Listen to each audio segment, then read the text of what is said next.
कहानी की शुरुआत होती है रेज़ेम्बोल नाम के एक गांव में, जहाँ के लोग प्राचीन काल से एल्केमी नाम की एक विद्या का इस्तेमाल करते आ रहे थे। इस विद्या के जरिए लोहे की चीजों को पिघलाकर सोने का बना दिया जाता था और कुछ लोग तो इस विद्या का इस्तेमाल मरे हुए लोगों को फिर से जिंदा करने के लिए भी करते थे। मगर ये कोई बच्चों का खेल नहीं है, ये एक बेहद खतरनाक तकनीक थी और इसके बारे में अफवाह थी कि अगर एक्सपेरिमेंट के दौरान कोई गड़बड़ी हुई तो भयंकर तबाही मच सकती है। खैर, इसके बाद हम एडवर्ड और अल्फोंसे नाम के दो भाइयों को देखते हैं जो बचपन से खुद ही एल्केमी सीखने की कोशिश कर रहे थे। इस काम के लिए वो अक्सर अपनी लाइब्रेरी की किताबों का इस्तेमाल करते और किताबों के हिसाब से ही एक्सपेरिमेंट्स किया करते।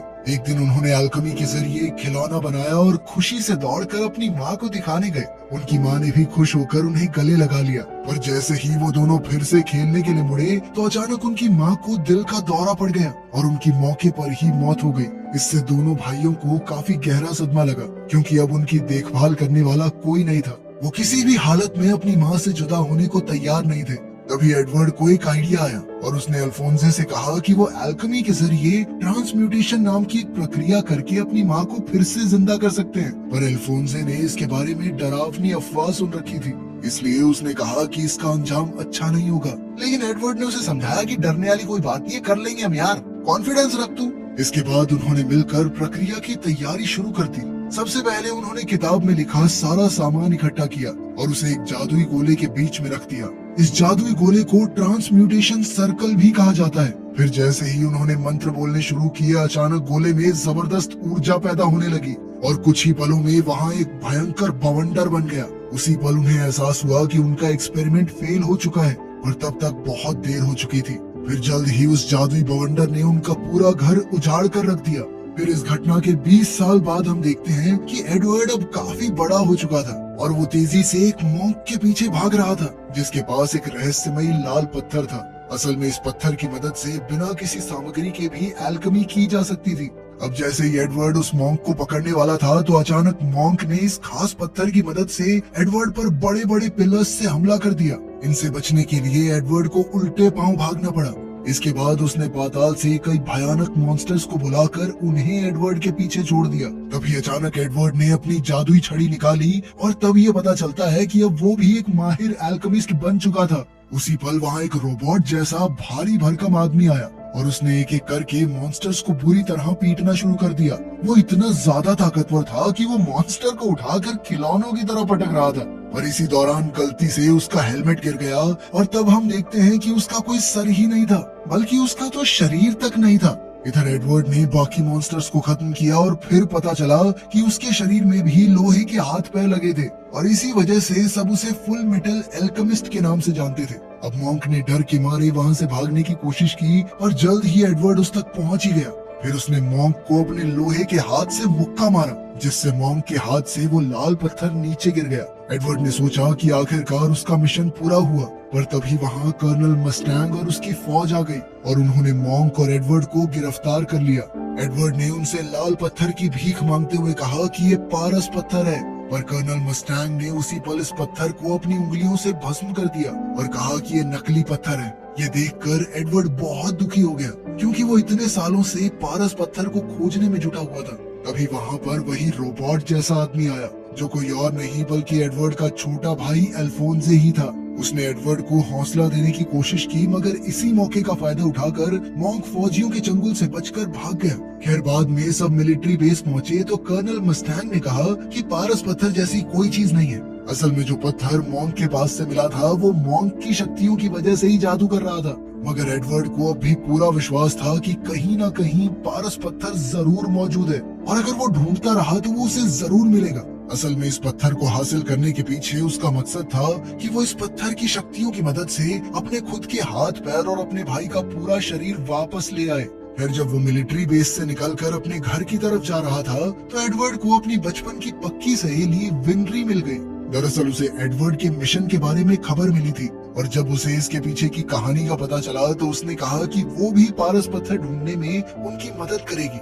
उधर मॉन्क मिलिट्री के चंगुल से बचकर एक खुफिया कमरे में पहुंचा, जहां 3 जादुई गैंगस्टर उसका इंतजार कर रहे थे। उनकी लीडर थी लस्ट। इसके अलावा ग्रुप में एनवी नाम की एक लंबी लड़की थी जो किसी का भी भेष बना सकती थी और ग्लूटनी नाम का लड़का जो दुनिया में कुछ भी खा सकता था। असल में लस्ट ने मॉन्क को किसी काम पर भेजा था, लेकिन मॉन्क वो काम पूरा नहीं कर पाया, इसलिए लस्ट गुस्से से आग बबूला हो उठी। फिर उसने सजा देने के लिए जादू से अपने हाथ लंबे करके उसे गला घोंटकर मार डाला। उसके मरते ही ग्लूटनी तुरंत उसकी लाश को नोच नोच कर खा गया। वहीं दूसरी ओर एडवर्ड सोने की कोशिश कर रहा था, पर उसे बार बार 20 साल पुरानी घटना के दृश्य दिखाई दे रहे थे। जब उनका एक्सपेरिमेंट फेल हो गया तो एडवर्ड को सच के दरवाजे पर लाया गया, जहाँ इस ब्रह्मांड का सारा ज्ञान छिपा हुआ है। अचानक दरवाजा खुला और दो भयंकर हाथ उसे खींचकर अंदर ले आए। अब एडवर्ड ब्रह्मांड में तेजी से उड़ता हुआ जा रहा था और अचानक उसे थोड़ा दूर अपनी माँ की झलक दिखाई दी। उसने उन्हें छूने की पूरी कोशिश की, मगर अगले ही पल उसने देखा कि वो दरवाजे से बाहर आ गया था। खैर, अब एडवर्ड को एल्केमी का पूरा ज्ञान हो गया था और अब वो बिना किताबों के भी उसका इस्तेमाल कर सकता था। तभी वहाँ एक धुएं के बादल जैसी मूर्ति आई और उसने कहा कि मैं भगवान हूँ। उसने कहा कि अगर कोई एक मरे हुए इंसान को वापस जिंदा करना चाहता है तो उसे भगवान से एक डील करनी होगी। इसके मुताबिक किसी को जिंदा करने के बदले में उसे अपने शरीर के एक हिस्से की बलि देनी होगी। अब एडवर्ड कुछ भी करके अपनी माँ को जिंदा करना चाहता था, इसलिए भगवान ने बदले में उसका एक पैर ले लिया। बाद में एडवर्ड की आँख खुली तो वो अपने घर में था। घर बिल्कुल वैसा का वैसा था, पर उसका पैर कट चुका था। इसके अलावा उसका भाई अल्फोंसे भी कहीं नजर नहीं आ रहा था। तब उसे एहसास हुआ कि अल्फोंसे ने तो माँ को जिंदा करने के लिए खुद को ही कुर्बान कर दिया। इसके बाद एडवर्ड उसी जादुई गोले के पास गया जहाँ उन्होंने एक्सपेरिमेंट किया था। उसने देखा कि वहाँ एक काले रंग के धुएं वाला मॉन्स्टर था, जो उसकी माँ तो बिल्कुल नहीं थी।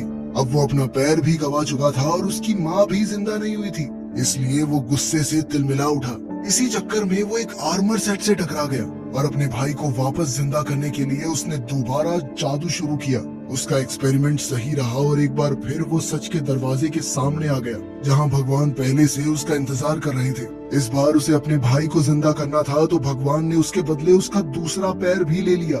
जब उसकी आंख खुली तो उसने देखा कि उसके दोनों पैर कट चुके थे। फिर उसने देखा कि अल्फोंसे जिंदा हो गया था, पर उसका शरीर नहीं था, बल्कि वो एक रोबोट के रूप में था। खैर, अब असलियत में हम देखते हैं कि कर्नल मस्टैंग दोनों भाइयों और विनरी को टक्कर नाम के एक एल्केमिस्ट के पास लेकर आया, क्योंकि उन्हें उम्मीद थी कि यहाँ से पारस पत्थर के बारे में कोई जानकारी मिल सकती है। जब वो वहाँ पहुँचे तो टक्कर ने उन्हें अपने खास आविष्कार दिखाए।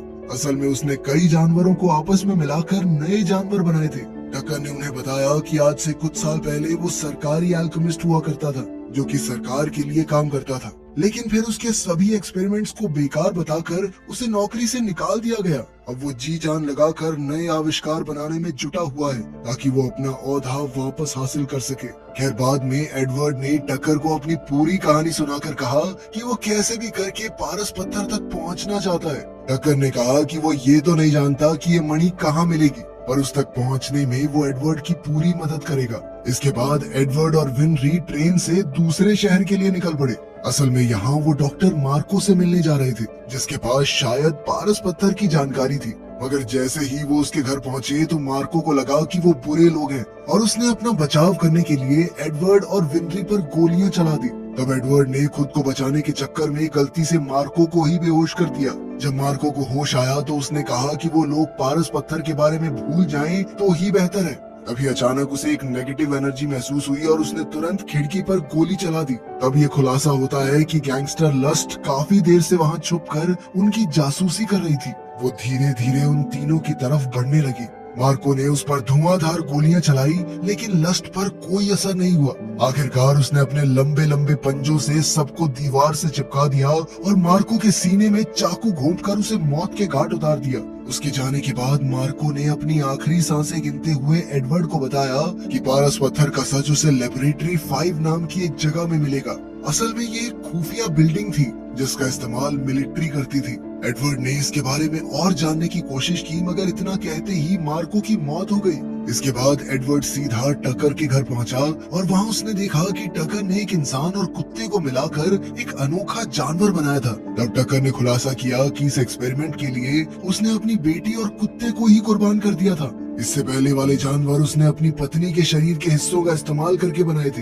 ये सुनकर एडवर्ड गुस्से से लाल हो गया और वो टक्कर को बुरी तरह पीटने लगा। वो टक्कर की जान लेने ही वाला था कि ऐन वक्त पर अल्फोंसे ने वहां आकर उसे रोक दिया। फिर टकर को अपनी पत्नी और बेटी की जान लेने के जुर्म में जेल में कैद कर दिया गया। इसके बाद एडवर्ड ने कई किताबों में लैब 5 के बारे में ढूंढने की कोशिश की, मगर कई हफ्तों की मेहनत के बाद भी उसके हाथ कुछ नहीं लगा। और एक शाम जब वो लाइब्रेरी में था तो मिलिट्री जनरल वहाँ आया और उसने एडवर्ड को बताया कि लैब 5 असल में मिलिट्री के स्टोर रूम का नाम है, जिसे अब कोई इस्तेमाल नहीं करता। ये सुनते ही एडवर्ड तुरंत अपनी टीम के साथ वहाँ पहुंचा। उधर वो मिलिट्री कैप्टन लैब 5 पर और रिसर्च कर रहा था, तो उसे पता चला कि लैब 5 असल में एक बहुत बड़ा जादुई गोला है, जहाँ बहुत बड़े पैमाने पर ट्रांसम्यूटेशन जादू को अंजाम दिया जा रहा है। उसने अपने सीनियर्स को इसके बारे में खबर देने की सोची, पर बदकिस्मती से लस्ट ने उसे रोक दिया।